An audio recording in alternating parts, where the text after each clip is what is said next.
Hello, everyone, and welcome back to Far From Perfect. It's been several weeks since I recorded an episode myself, just because I'm getting adjusted to my summer schedule. Right? And I've been so hesitant to invite a guest on because my schedule's been kind of up in the air with my son's activities, and I'm sure you guys can relate. Like the summer's so random, and I'm not sure when he has to be at certain places and when I am responsible for taking him there. So I'd rather just not schedule anything so I don't have to reschedule it. Because it just makes life so much easier. But we're talking about something very timely today, speaking of the summer. And this is actually one of the lessons that I teach in our programs, both in Your Element and Revive. And I'm recording it as a podcast because one of my members asked about it because she was like, I'd like to share this concept with some other people. And I want to be very clear. This is not a concept that I totally came up with myself.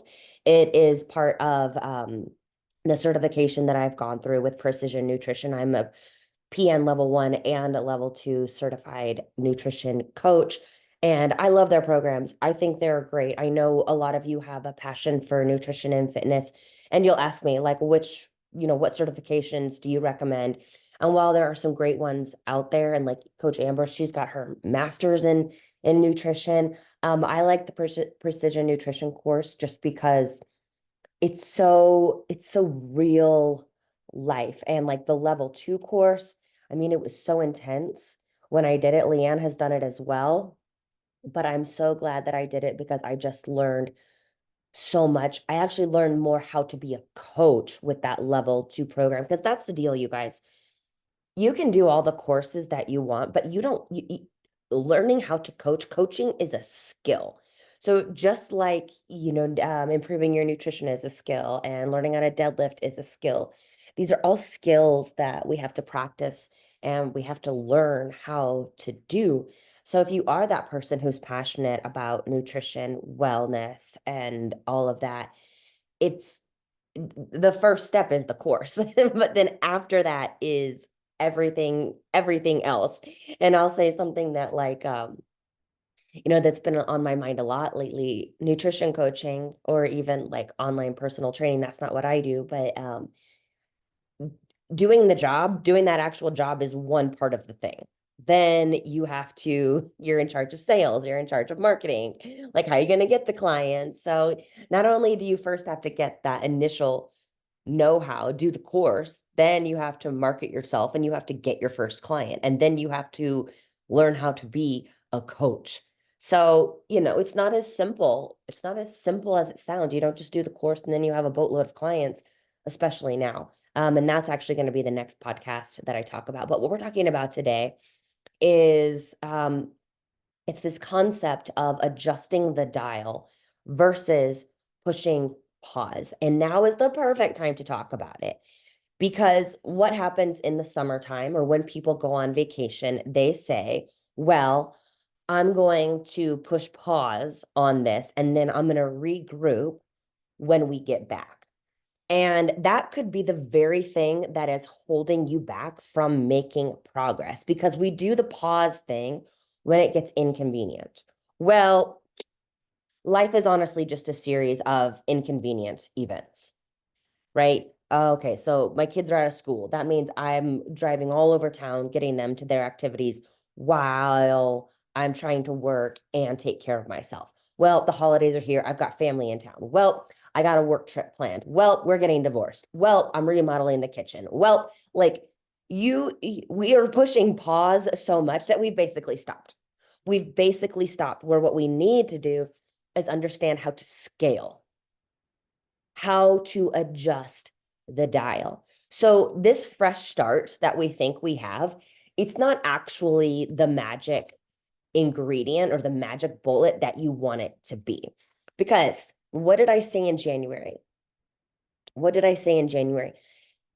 I would rather start the year with momentum. It's a lot easier to lean on momentum than it is to start from scratch. So, momentum could look like a big boulder rolling down a hill at 100 miles an hour, or momentum could look like a sidewalk stroll at 1 mile an hour, 2 miles an hour. That is better than coming to a complete stop, waiting for all these cars to pass, using the same sidewalk analogy, and never actually getting going, or taking 2 steps, waiting for more cars to pass, passing, passing, passing. If you're watching this on YouTube, you see my hand signals. And you're never making any forward progress. In fact, you're probably going to backslide. So again, what we're really better off doing is adjusting the dial versus pausing every time we take a vacation, every time we get busy at work, every time you get pregnant and have a baby, every time you get injured, every time you're caring for an aging family member, right? Because if we miss some workouts or eat the wrong things and skip the workout, then I fail. That's what we think. Aren't I more likely to succeed if I take a break just until I have the time to do it right? No, no. We have to learn how to deal with these things. So what does that look like? That looks like if I cannot get my workouts in, what can I do? Well, if I can't get my workouts in, I can get my steps in. If I cannot do my full 60-minute workout, what can I do? Well, I can go in and do my compound lifts, right? If you do our training program, if you are in our monthly community, or you've done our 8-week programs, that's what we talk about. Our workouts typically take about an hour, sometimes an hour and 15 minutes, like on leg day. That's how long a workout is going to take. So I know a lot of programs out there, they tout 30-minute workouts, and that's awesome. That's great. It's awesome for time crunched people. Can you get results? Sure you can. But like a full-on progressive overload training plan where you're training 3 to 4 times a week, you've got 3 to 4 sets of some things where you have to rest, 3 minutes or so between your heavy sets of your compound movements. It's going to take some time. It's going to take some time. It's no different than spending an hour going to a yoga class, going to a workout class. So an hour is not a long time to work out. Now, back to my original point. So if I can't do, the compound movement, the accessories, and the isolation movements, maybe I go in and I just squat. Maybe I go in and I squat and I get the second exercise of like lunges in, just using an example. Maybe I get my bench press in and then I get a tricep extension in. That is better than not doing anything at all. And also what this does is it helps us build our consistency. Because if I only had 30 minutes and so I didn't go to the gym at all, then that might happen for 3 days in a row. Your consistency is shot. Whereas if you go for 30 minutes, you get those 2 movements done, you're in the habit of going to the gym, it's still there when life does, quote unquote, slow down. So we have to plan for like these real life conditions. Like I just sent out an email to our Revive group talking about this. Like life does what life does. Like all of a sudden our 8 weeks is over. We have 2 more weeks left. And I said, I can't believe that we're already in our 6th module. There's 8 modules total. And it's because life does what life does. Like it just goes.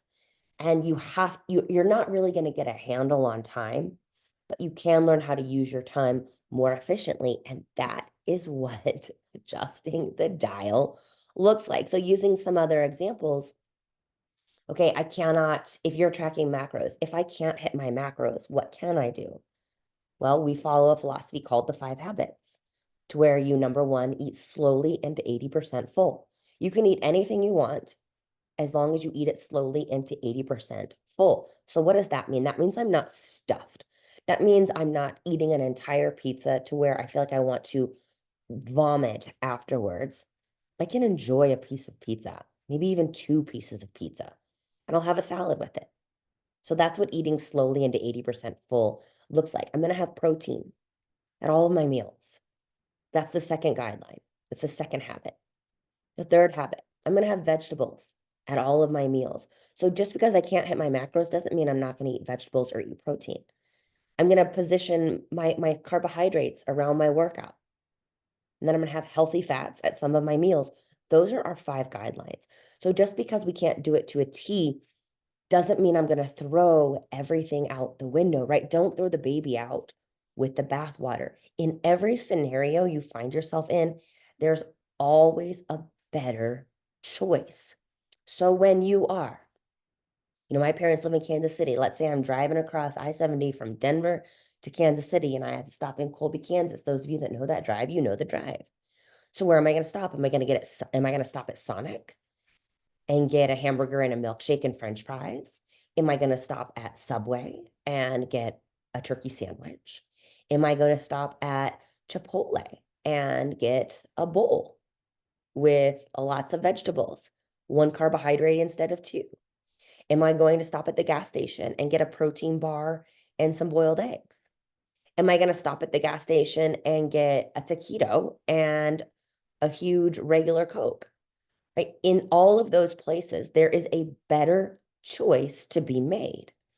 And as long as we are consistently making those better choices, we are adjusting the dial. Okay, I'm not going to get 30 grams of protein at this meal along with the 50 grams of carbs that I need and 10 grams of fat. But what can I do? The other day, my husband has been focused really hard on his stuff. And he was telling me about an outing that he was out with customers. And he's like, yeah, I just got the wedge salad. And then I told the waitress that I wanted chicken with it, like a chicken breast. And she looked at him really strange, like, you want chicken breast? And he's like, yes, I want a chicken breast with that. Because normally, like a wedge salad doesn't come with that. But he made that choice in that moment and omitted the bacon bits and omitted some other things because of his gluten allergy. But a lot of people don't understand that. So when you're out and about, you're with customers, you are at the meetings in the hotels, you're at the conferences, you can ask for what it is that you need to make whatever they have presented to you just a little bit more friendly towards you and your goals. So this is the whole deal. Adjusting the dial would also look like maybe I'm not going to abstain from alcohol 100% on this vacation, but maybe I am going to allow myself 2 cocktails a day, 1 cocktail a day. Or maybe on my 5-day vacation, I have 1 day where I eat and drink whatever I want, but on the other 4 days, I'm paying attention to all of these things. Maybe I am hitting my macros. I'm following the 5 habits versus 5 days of running roughshod versus 5 days of drinking everything. That's how you are going to maintain your momentum. It's a powerful concept. Pausing, all pausing does, it gets us good at pausing. And the thing about pausing is life doesn't have a pause button. I know many of you, you would love to put a pause on work, on family, on life, like you just want to like run away. We cannot do that. It's not realistic to expect life to pause. So our nutrition and our fitness, you guys, it honestly, it mirrors our life. So us wanting to pause, since life doesn't stop, we can't let our focus on our nutrition and our fitness stop either. And this has nothing to do with being rigid. This has nothing to do with no days off. This is just about doing the things we know make us feel good. And when you focus on feeling good, then if you do have aesthetic goals, if you do have body composition goals, those things will follow. We can't push pause, like pausing parenting. Yes, we would all love a timeout right now. I mean, it's a little bit different. My son is now 11, almost 12. Things are different than when they're like little. And I'm just waiting for him to be a teenager because I'm sure that's going to come with a whole other host of things. But we can't just take a break from work whenever we want to. You can't just go on a sabbatical. You can't just hang up your parenting. You can't just take a break on your marriage. Like all of these things require an ongoing commitment. And it's an ongoing holistic commitment. So we're focused on all of these things. And I know that sounds like a lot, but that's even more reason that we need to learn how to adjust the dial. And the other beautiful thing about adjusting the dial is this is what gets us out of all or nothing thinking. Most people, I would probably say 85% of people struggle with all or nothing thinking and perfectionism. These two things go hand in hand. So when we realize we can't do it perfect, which PS, you're never going to be able to do it perfect or do it perfectly for any extended period of time, we learn how to adjust the dial. And when we learn how to adjust the dial, if you're watching on YouTube, I'm turning my dial down with my hand. That allows us to increase our consistency. What is the missing ingredient to success? Consistency. Consistency over time will get you the results that you want. So if you struggle with consistency, I want you to really quickly look at your definition of consistency. Does it mean I do everything every day? Or does it mean I am able to be flexible within what I am asking of myself? Because you have to be realistic with yourself. What am I asking of myself? And is it reasonable? Is this a reasonable ask? Think about someone that you manage at work, or even a partner or a kid. The first part in, successfully getting them to do what you want them to do is expressing what you need to get done. I cannot expect my son to just unload the dishwasher. I need to tell him.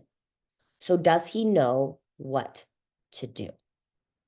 Now, would it be reasonable of me to ask him to unload the dishwasher, vacuum the floors, and make the beds? Absolutely not. That's not reasonable for me to ask of myself. So why would I set him up for failure asking him to do those three things? Or someone on your team that you're managing? You have to tell them exactly what to do so they know what is needed of them. What's the end goal? You would not give your assistant account executive a task for a director, right? You wouldn't give your new, fresh out of law school, whoever, something that the head of your law firm would do, whatever it is that you guys do out there. Right? So are you asking too much of yourself? And here's the thing. I talked about this on my Instagram Live earlier this week, Friday. You have to base these expectations off of who you are now. So is today Kylie, like present day Kylie, is she going to go to the grocery store and buy bell peppers, broccoli, cauliflower, carrots, zucchini, and all of these things? Is she going to buy all those things and bring them home and actually cut them up to meal prep with them? Present day Kylie is not doing that. Questionable if future Kylie is doing that. But what present day Kylie can do is buy the pre-cut bell peppers or just one vegetable that needs to be cut, like a zucchini. That's super easy. So this is a pretty basic example, but don't set your expectations based on your ideal future self. Base your expectations off of who you are right now. Where you are is exactly where you need to be. Okay, let's get that out in the open right now. We can only work with what we have. If we are basing our expectations based on our already evolved future self, we're setting ourselves up for success. So that's really the key thing. I want you to think about, as we're closing, movement. If I can't get my workout in, what can I do? Right? Think of a scale of 1 to 10. If 10 is getting your 4 to 5 workouts in each week and getting all of your steps in, what's a 7? What's a 7? Maybe that's going and taking your dog for a walk and getting in 2 at-home workouts.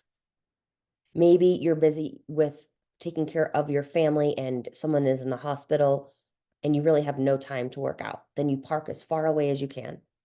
Park as far away as you can. sneak in movement wherever you can. But think about these things for yourself. And what does this do? It keeps us going. The pause button keeps you stuck. It stops you. It's way too hard to get going again. So think about then nutrition. If nutrition is hitting your macros every single day and having homemade meals for everything, if that's a 10, what's a 6? What's a 5? You might even find you're like, Kylie, I'm not gonna have to turn it down to a 5. I just need to turn it down to like an 8 this week. Oh my gosh, okay. That's awesome. Then I'm going to Tokyo Joe's for my lunches because I can't prep them. I'm getting rotisserie chicken a couple nights a week. I am actually able to lean on my frozen vegetables. Oh, I can make this happen. What would a 1 look like? Well, a 1 would look like maybe you go to McDonald's every single day for every meal, but you make the best decision that you can. So you get the chicken salad at lunch and dinner.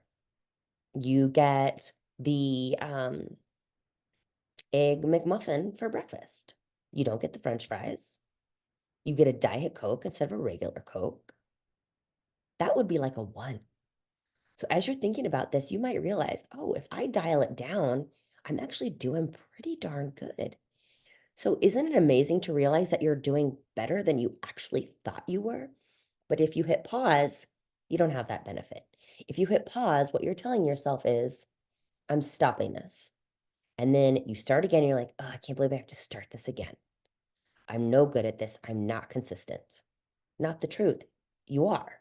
You can be consistent. So that's the deal, you guys. I mean, big thing, there's always going to be something. If you struggle with, let's break this down. Let's break this down to a year. If you struggle with summertime, June, July, and August, because you've got baseball, swimming, volleyball, vacations, and family visits in those 3 months, and you struggle with October, November, December, because it's winter, because it's dark, because there's a bunch of holidays in there. There's probably one family birthday in there as well. Work is busy because everyone's trying to get all their shit done before the end of the year. And you're like, where were you back in, you know, September when I was focused on this?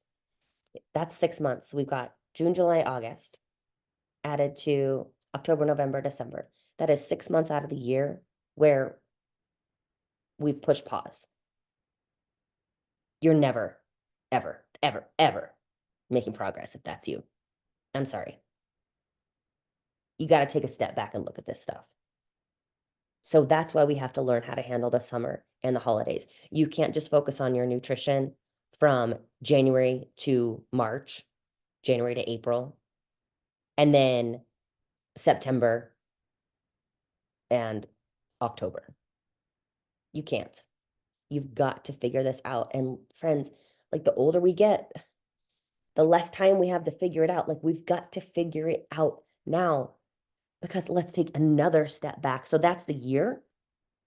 Let's look at a span of years to where you have a baby.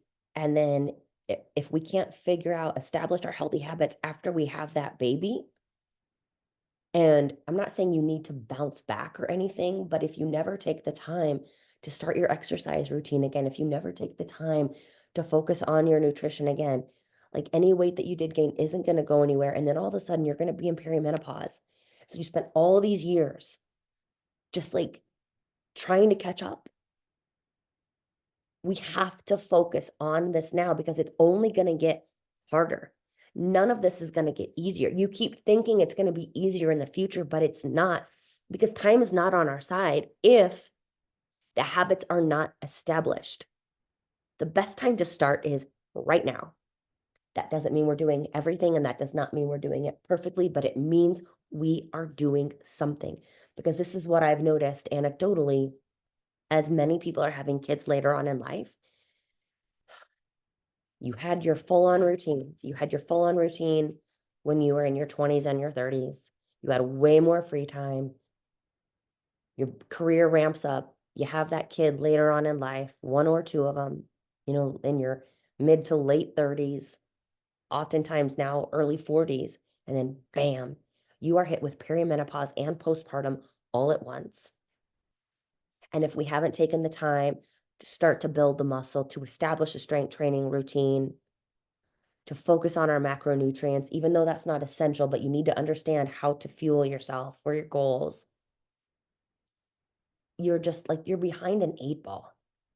And I don't want that to be demotivating. I want that to inspire you to take action today. Right? Just like in Atomic Habits, James Clear says, when you have healthy, I'm summarizing, time is on your side if you have healthy habits.